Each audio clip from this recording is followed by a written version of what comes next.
उपचुनाव की बात करेंगे। भानु प्रतापपुर विधानसभा उपचुनाव के ठीक पहले सूबे में सियासत तेज है। कल राजनांदगांव में सीएम भूपेश बघेल ने भावुक होकर अपने प्रदेश कांग्रेस अध्यक्ष रहने के दौरान के संघर्ष को याद किया। सीएम भूपेश ने कहा कि उनके और उनके परिवार को थाने तक में बैठाया गया, साथ ही उनके लोगों पर मामले दर्ज हुए थे। आइए क्या कहा सीएम भूपेश बघेल ने, आपको सुनाते हैं। पहले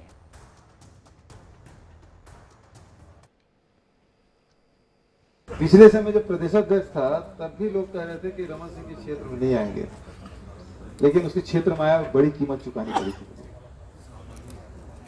न केवल मुझे बल्कि मेरे साथियों को भी। एफआईआर किया गया, झूठे प्रकरण में फंसाए गए, जेल में डाले गए, मुझे और मेरे पूरे परिवार को मां सहित थाने में बैठना पड़ा। मेरी पूरी संपत्ति की जांच कराई, घर की जांच कराई, मां कभी थाने नहीं गई थी, उसको बिठा दिया गया। बड़ी कीमत चुकाया मैंने। बड़ी कीमत चुकाई है, मुख्यमंत्री भूपेश बघेल कह रहे हैं। जब मैं विपक्ष में था और उस दौरान मेरे परिवार को किस तरह थाने में बिठाया गया, मैं इस बात को भूल नहीं सकता। इस मामले में पूर्व सीएम रमन सिंह ने पलटवार भी किया। रमन सिंह ने कहा कि सीएम भेंट मुलाकात में घड़ियाली आंसू बहाने का काम कर रहे हैं। राजनांदगांव में सीएम ने कल झूठ बोला। पूर्व मुख्यमंत्री रमन सिंह ने कहा उस दिन भूपेश जी को नहीं बुलाया गया था। उन्होंने कहा ना ही समन जारी हुआ था। सीएम भूपेश बघेल राजनांदगांव में जाकर सहानुभूति बटोरने का काम कर रहे हैं। सरासर झूठ है। कहीं कोई सम्मन जारी नहीं हुआ, कहीं बुलाया नहीं गया। ये अपनी राजनीति पकाने के लिए उस दिन कांग्रेस का कोई कार्यक्रम था, ये अलग से गए थाने के सामने, बिना बुलाए थाने के सामने बैठे, और आज वो बोल रहे हैं कि मुझे थाने में बुलाया गया, अपमानित किया गया। 15 साल भूपेश जी रामराज था, छत्तीसगढ़ में शांति थी। जो बोलते हैं कि डॉक्टर रमन ने मुझे जेल में डाल दिया। अरे भाई, आपका कृत्य ऐसा है, ऐसा घिनौना कृत्य करने वाला कोई भी सामान्य व्यक्ति यदि किसी पूर्व मुख्यमंत्री का अश्लील सीडी लहरा लहरा के प्रेस के सामने सार्वजनिक रूप से दिखाएगा तो उसके ऊपर कार्रवाई तो होनी है। और वो भी सीबीआई ने कार्रवाई की, सीबीआई ने जेल के अंदर डाला, जमानत में आज घूम रहे हैं। 4 साल से मैं वहाँ का विधायक हूँ, 1 रुपये का काम राजनांदगांव के अंदर नहीं हुआ। स्टेडियम जर्जर होता जा रहा है, मेडिकल कॉलेज की स्थिति खराब होती जा रही है, गांव में 1 पैसे काम नहीं है, और अभी आखिरी साल जाकर घोषणा पे घोषणा कर रहे हैं। और मुझे लगता है कि लोगों की ज़बरदस्ती की सहानुभूति बटोरने का, इस प्रकार की भावात्मक बात करना बंद करना चाहिए। और इस पर हमारे साथ बातचीत के लिए जुड़ रहे हैं धनंजय सिंह ठाकुर, प्रवक्ता कांग्रेस। धनंजय जी, आपसे जानना चाहेंगे, घड़ियाली आंसू करार दे रहे हैं पूर्व मुख्यमंत्री छत्तीसगढ़ डॉक्टर रमन सिंह। उन्होंने कहा कि ऐसा कुछ नहीं हुआ था। जो राजनांदगांव में सिंपैथी बटोरने का काम मुख्यमंत्री भूपेश बघेल कर रहे हैं। देखिए, डॉक्टर रमन सिंह जी जब मुख्यमंत्री थे, इतने ढेर सारे पाप और महापाप हुए हैं, घोटाला हुआ है, भ्रष्टाचार हुआ है, अनैतिक अत्याचार हुआ है, तो कैसे उनको याद रहेगा। डॉक्टर रमन सिंह जी को अपने याददाश्त को दुरुस्त करना चाहिए। अगर नहीं कर पाए तो गूगल में जाकर लिखें कि कांग्रेस के प्रदेश अध्यक्ष जब थे भूपेश बघेल जी, तो उनको किस प्रकार से उनको, उनकी माता जी को, उनकी धर्मपत्नी को, उनके परिवार को प्रताड़ित किया गया, उनके परिवार को थाने में बैठाला गया, उनकी जमीन को सुबह और शाम नापवाने काम डॉक्टर रमन सिंह की सरकार ने किया था। अब पाप सामने आ रहे हैं तो स्वाभाविक सी बात है, अब याददाश्त तो कमजोर होगा ही ना, क्योंकि इतने ज्यादा महापाप उस दौरान हुआ था, इतने ज्यादा उस दौरान भ्रष्टाचार हुआ था, इतने ज्यादा उस दौरान कांग्रेस नेताओं के ऊपर अत्याचार किया गया था, डराया गया था, धमकाया गया था, तो कहाँ से उनको याद रहेगा। जी धनंजय जी, लेकिन पूर्व मुख्यमंत्री डॉक्टर रमन सिंह ने यह भी कहा कि दरअसल जैसा किया था वो भुगता था, उसमें किसी को दोष देने का क्या मतलब बनता है।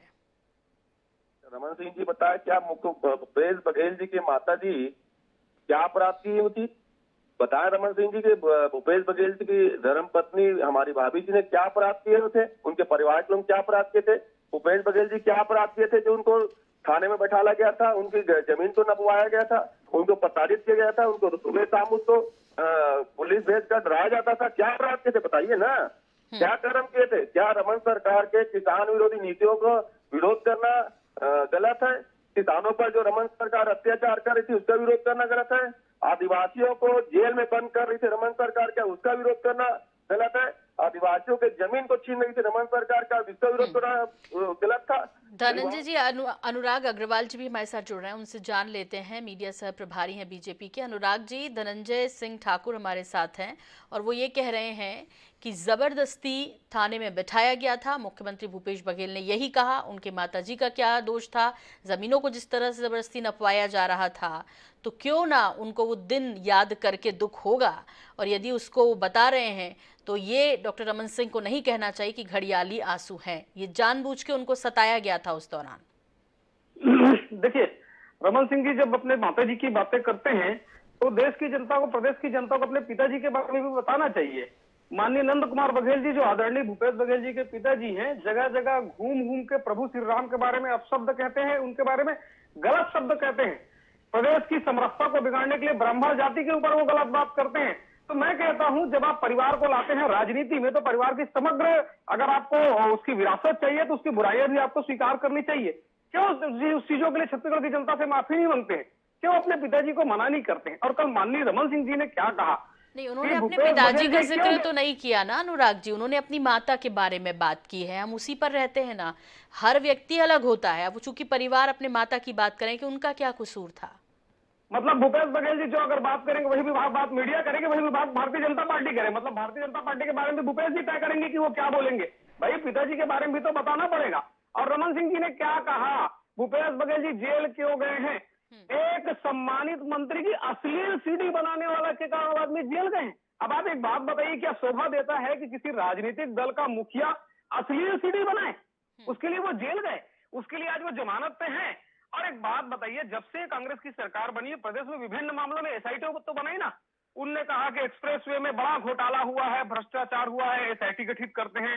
इस अगुस्ता मामले में एसआईटी गठित करते हैं, फलाना मामले में एसआईटी गठित करते हैं। 4 साल हो गए, एक भी एसआईटी का कोई परिणाम आया क्या? कल हमारे धनंजय जी, अनुराग जी के तमाम सवाल हैं। वहाँ केंद्र में विपक्ष में कांग्रेस है, वो हम पर बरसती है यानी मीडिया पर। इधर ये विपक्ष में है, ये हम पर बरस रहे हैं। आप तो बताइए जो अनुराग जी ने सवाल उठाए उसके बारे में। देखिए, प्रदेश के पहले मुख्यमंत्री हैं भूपेश बघेल जी, जिनके पिताजी की प्रदेश में गिरफ्तारी होती है और वो जेल में जाते हैं। रमन सिंह सरकार में थे, किसने अपने लोगों को गिरफ्तार किया है बताएं तो? पूरे इतिहास के पन्ने उठा के देख लीजिए, किसी भी मुख्यमंत्री के पिताजी की गिरफ्तारी नहीं होती है। और जब वो ब्राह्मण समाज के खिलाफ बात किए और जब श्री राम जी के खिलाफ बात किए तो एफआईआर दर्ज हुआ और जेल में थे, जमानत पर आए। ये भाजपा के लोगों नहीं बता पाएंगे, इनके पास तो जवाब नहीं है ना। बताए ना, क्या भूपेश बघेल जी की स्वर्गीय माता जी ने क्या ऐसा गुनाह किया था कि रमन सिंह उनको जेल में डाले थे? क्या हमारी भाभी जी और भूपेश बघेल जी की पत्नी ने ऐसा क्या गुनाह किया था कि रमन सिंह उनको जेल में डाले थे, उनको घर में जाकर नाप करवाते थे? ये रमन सिंह ने जो अत्याचार किया सरकार में रहते भूपेश बघेल जी के ऊपर, क्योंकि भूपेश बघेल जी रमन सरकार के गलत नीतियों का विरोध करते थे। आदिवासियों पर जो अत्याचार रमन सरकार करती थी उसका विरोध करते थे। आदिवासी बालिकाओं के सर, वो साथ सीडी लहराने वाली बात कर रहे थे, उस पर भी थोड़ा सा प्रकाश डालेंगे क्या? कौन सा सीडी की बात कर रहे हैं? वो सीडी ना जिस सीडी को भारतीय जनता पार्टी के कार्यकारिणी सदस्य बनाए थे, वो सीडी ना जो भाजपा नेता बनाए थे। भूपेश बघेल जी ने किसी का सीडी नहीं लहराया है। अनुराग जी, जवाब दीजिए। चरित्र ही ऐसी गंदा है तो क्या बात करेंगे? अनुराग जी जवाब दीजिए। अरे भाई, जो प्रदेश की जनता जानती है, जो आपके मीडिया जानते हैं, विभिन्न समाचार चैनलों में चला था, आज कोर्ट में चार्जशीट सर सुनने दीजिए धनंजय जी, अब सुनने दीजिए ना। धनंजय जी अब सुनिए ना, धनंजय जी अब प्लीज सुनिए। कांग्रेसी ऐसे ही करते हैं, जब उनकी गलती उजागर होने लगती है तो अकड़ाहट होते हैं, बौखला जाते हैं, अनाप शनाप बातें करने जी सर, बोलिए सर, बोलिए, आप मत परेशान होइए, प्रदेश की जनता जानती है कौन सा सीडी किसने लहराया, और उस सीडी के बारे में समाचार चैनलों ने भी दिखाया। जब माननीय भूपेश बघेल जी अंदर गए और जमानत पे आज बाहर है, ये सारे लोग जानते हैं। दिखने वाली चीज को ये अस्वीकार करेंगे, लेकिन जो सच्चाई है उस पर ये बात नहीं कहेंगे। कल कह रहे थे कि मेरा अपमान किया है रमन सिंह जी ने, मुझे मुसवा कहा है, मुझे बघवा कहा है। क्या गलत कहा है भाई? पूरे देश में कथा के माध्यम से अपनी बातें रखने की परंपरा है। पंचतंत्र को क्या हम लोग भूल सकते हैं? हमारी थाती है पंचतंत्र, और उसमें करते क्या है? ये क्या गलत किया? जब आपकी जनता ने आपको न्याय, आपको मुखिया बनाया, तो आपने क्या किया? सबसे पहले ओबीसी का आरक्षण खा गए, फिर आपने क्या किया? फिर आपने आदिवासियों का आरक्षण खा गए, फिर आपने क्या किया? इस प्रदेश की छत्तीसगढ़ की माटी की बेटियों की जो माटी की बेटियां हैं उसका आरक्षण, उसका महिला स्व सहायता समूह का पैसा खा गए, फिर आपने शराबबंदी नहीं की, तो आप जनता को खाने का काम कर रहे। तो रमन सिंह जी ने बता दिया। अब हो क्या रहा है जी कि जैसे जैसे लोगों का शिकंजा कसते जा रहा है, यहाँ पे भ्रष्टाचार अधिकारियों पे ईडी शिकंजा कस रहा है, ये अकुलाने लगे। देश के एकमात्र मुख्यमंत्री होंगे जो अधिकारियों पे ईडी की कार्रवाई पे अकुला रहे होंगे। अरे भाई, अगर हमारे अधिकारी ने कोई गलती की तो उस पर कार्रवाई करिए। भूपेश बघेल जी तो एक चीज का जवाब दे कि जब ये विपक्ष में होते थे तो जिस अधिकारी के खिलाफ प्रधानमंत्री को चिट्ठी लिखे थे कि आलोक शुक्ला और टुटेजा के खिलाफ कार्रवाई होनी चाहिए, आज उनको गोद में बैठा के उनके पक्ष में खड़े ठीक किए है। हैं। धनंजय जी, बहुत संक्षेप में, वक्त नहीं है मेरे पास, बहुत संक्षेप में इसका काउंटर करना चाहते हैं। वही तो जनता पूछना चाहती है, जो नरेंद्र मोदी जी भ्रष्टाचार के खिलाफ जीरो टॉलरेंस की बात करते हैं। सर हाँ, सवाल जो पूछे उसी पर सर बातचीत होगी। आप दोनों प्रवक्ताओं से मेरी गुजारिश है। तो ठीक है, अब आप नरेंद्र मोदी पर चले जाएंगे, वो कहीं और निकल जाएंगे, माता जी के सवाल पे पिताजी पे चले जाएंगे, तो फिर वहाँ वक्त भी कम होता है और विषय पर बात भी नहीं हो पाती। बहुत धन्यवाद।